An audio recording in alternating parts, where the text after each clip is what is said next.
Bienvenue à cette capsule d'information portant sur les programmes d'études supérieures à Polytechnique Montréal.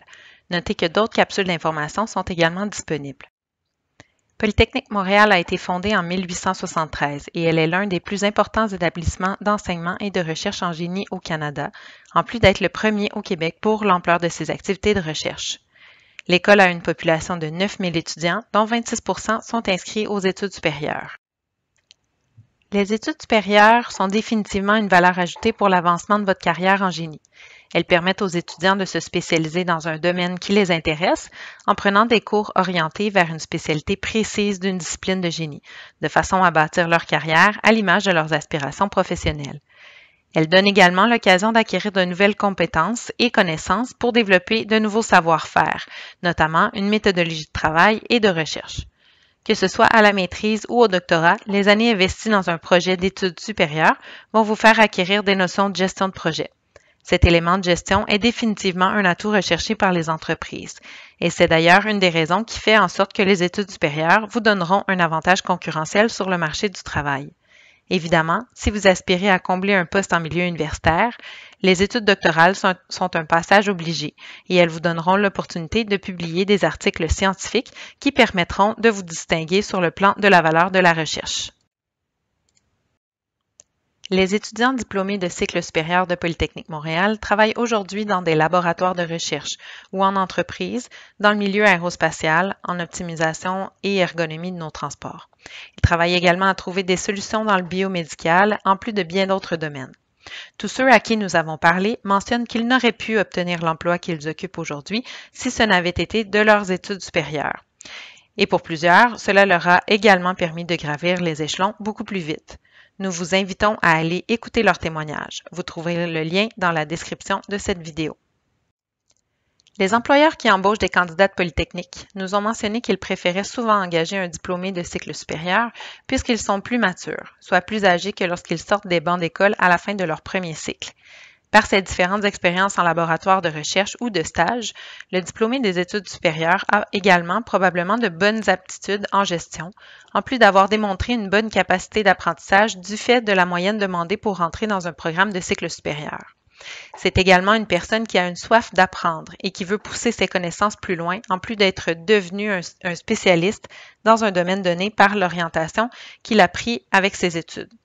Par la force des choses, le diplômé des cycles supérieurs a probablement également un regard plus analytique sur le travail à effectuer, puisqu'il aura eu ce regard analytique tout au long de ses études de maîtrise ou de doctorat. Du moins, c'est ce à quoi s'attendent nos professeurs rendus au niveau des études supérieures. Enfin, de façon plus pragmatique, quand un employeur reçoit trop de CV et qu'il doit filtrer rapidement, le critère des études supérieures peut être un critère de discrimination positive au même titre que d'avoir une moyenne parfaite ou une implication étudiante hors du commun. C'est donc à votre avantage d'avoir une maîtrise, même si le poste sur lequel vous postulez n'en demande pas. Comme nous savons qu'il n'est pas toujours facile de comprendre les différents types de programmes offerts au cycle supérieur, nous vous expliquons aujourd'hui la différence entre les deux grandes catégories de programmes, soit les programmes professionnels qui comprennent le DESS et la maîtrise professionnelle, et les programmes recherche qui comprennent la maîtrise recherche et le doctorat. On commence tout d'abord avec les programmes professionnels. Donc, dans le cas de la maîtrise professionnelle uniquement, vous allez devoir choisir entre faire un stage en entreprise ou réaliser un ou des projets de recherche en laboratoire. Sachez que les deux options sont rémunérées. Le stage dure 15 semaines maximum à temps complet, mais il existe également la possibilité de l'échelonner à temps partiel sur 2 trimestres. Le projet de recherche, quant à eux, varie de 6 à 15 crédits selon l'envergure du projet choisi. Le nombre d'heures par semaine attribuable au projet est donc variable en fonction du nombre de crédits attribués. Les projets sont réalisés sur le campus dans les laboratoires ou centres de recherche de nos professeurs et s'insèrent habituellement dans des projets plus grands sur lesquels travaillent des étudiants de maîtrise recherche et de doctorat. Ceci étant dit, il est possible de faire plusieurs combinaisons dans la portion stage ou projet de la maîtrise professionnelle. Si votre choix est de faire un stage, le stage comptera pour 12 crédits de votre programme, sauf en génie aérospatial où il compte pour 6 crédits. Donc, si vous êtes admis en maîtrise professionnelle en génie aérospatial et que vous choisissez l'option stage, vous pourrez réaliser 1 ou 2 stages de 15 semaines chacun. Si vous le souhaitez faire un projet de recherche, vous pouvez combiner 2 petits projets ou en faire seulement un plus long. En résumé, l'important est de toujours respecter le maximum de 15 crédits pour la portion stage ou projet et de s'assurer d'avoir les 45 crédits nécessaires pour l'obtention du diplôme de maîtrise. Autant avec le stage qu'avec le projet, l'étudiant a un contact avec l'industrie. Le stage se déroule en entreprise, tandis que pour le projet, il a une application concrète qui peut être directement ou indirectement liée à l'industrie. Beaucoup de projets sont développés en partenariat avec des entreprises et inévitablement, ça permet aux étudiants d'être en lien avec le marché du travail en essayant de trouver des solutions concrètes par la recherche. Certains vont devoir se déplacer en entreprise, d'autres pas, mais le professeur qui vous supervisera va certainement pouvoir vous référer à ses contacts dans le milieu industriel lorsque vous serez rendu à chercher un emploi. Évidemment, la maîtrise professionnelle présente une insertion directe sur le marché du travail, surtout lorsque les étudiants choisissent de réaliser un stage. Si celui-ci est bien exécuté, plusieurs étudiants se voient offrir une offre d'emploi par la suite. Par contre, il n'est pas garanti que votre directeur d'études ou le service de stage et placement aura un stage à proposer dans votre domaine d'intérêt. Vous devrez donc peut-être faire la recherche par vous-même auprès d'employeurs potentiels. Maintenant, les caractéristiques suivantes concernent également le DESS en plus de la maîtrise professionnelle. Les programmes professionnels sont principalement axés sur la réalisation de cours choisis à la carte. C'est donc à vous de choisir les cours qui vous intéressent pour cumuler le nombre de crédits requis par votre programme. Dans les programmes modulaires, les choix sont moins flexibles, mais vous avez quand même l'opportunité de sélectionner les cours qui vous intéressent le plus parmi une liste donnée. On vous invite donc à aller consulter le site web du programme qui vous intéresse pour voir la liste des cours proposés et prévoir ce que vous aimeriez suivre pour cumuler le nombre de crédits requis. Comme les cours sont à la carte, certains étudiants cheminent plus lentement que d'autres en prenant des cours à temps partiel. Prenez note que le temps partiel est permis uniquement pour les étudiants canadiens ou résidents permanents lorsque les étudiants internationaux ont l'obligation d'étudier à temps plein pour honorer leur permis d'études. Pour les étudiants inscrits à temps plein, certains vont cheminer plus rapidement que d'autres selon le nombre de crédits qu'ils prendront à l'horaire. La rapidité avec laquelle ils terminent leur programme dépend donc de leur choix.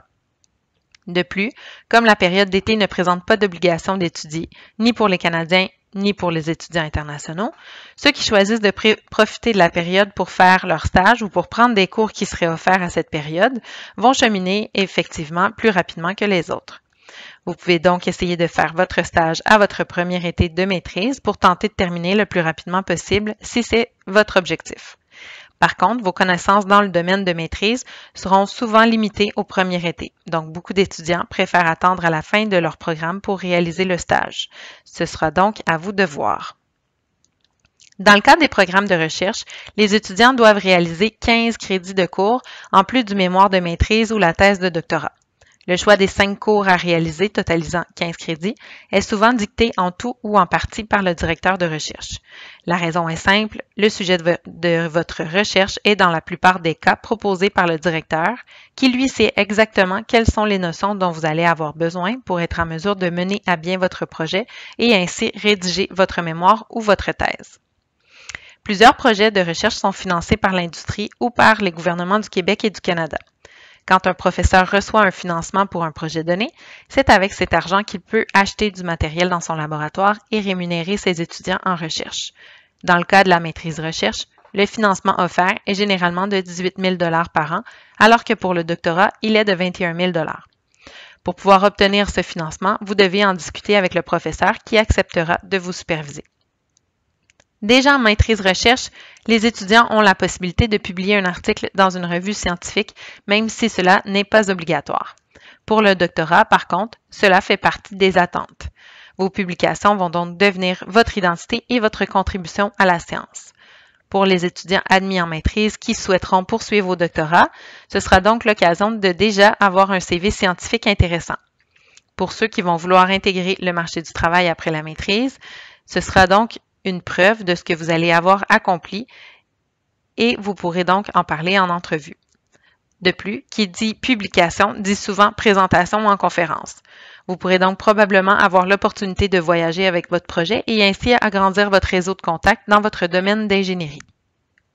Votre recherche vous donnera également l'opportunité d'être bien préparé pour le marché du travail. Elle vous donnera une expérience en gestion de projet, soit votre projet de recherche en soi. en plus de vous avoir fait développer une méthodologie de travail avancée et des connaissances dans un domaine précis. De plus, vous allez avoir développé des connaissances fines sur un sujet donné pour vous aider à vous distinguer des autres diplômés à la recherche d'un emploi. Comme plusieurs projets sont financés par l'industrie, il y a une relation directe entre l'industrie et la recherche. Toutefois, que votre projet soit financé ou non par une compagnie, il y a toujours un lien avec le monde réel qui permet une insertion sur le marché du travail puisque vous allez travailler à trouver des solutions concrètes et applicables par le projet auquel vous serez attitré. Les domaines dans lesquels Polytechnique Montréal propose ses programmes sont nombreux. Il y en a pour tous les goûts et plusieurs de ces domaines présentent des options ou des regroupements de cours plus spécialisés qui vont vous permettre de vous épanouir et de répondre à vos aspirations professionnelles. J'espère que cette revue rapide des différents types de programmes vous permettra d'y voir plus clair afin de choisir celui qui sera le plus approprié pour vous. Pour plus d'informations, n'oubliez pas de regarder nos autres capsules d'informations sur les cycles supérieurs ou de visiter notre site Web. Vous y trouverez une foule de ressources ainsi que le calendrier des activités d'information à venir à l'intention des futurs étudiants. Vous pouvez également nous contacter via les coordonnées apparaissant à l'écran.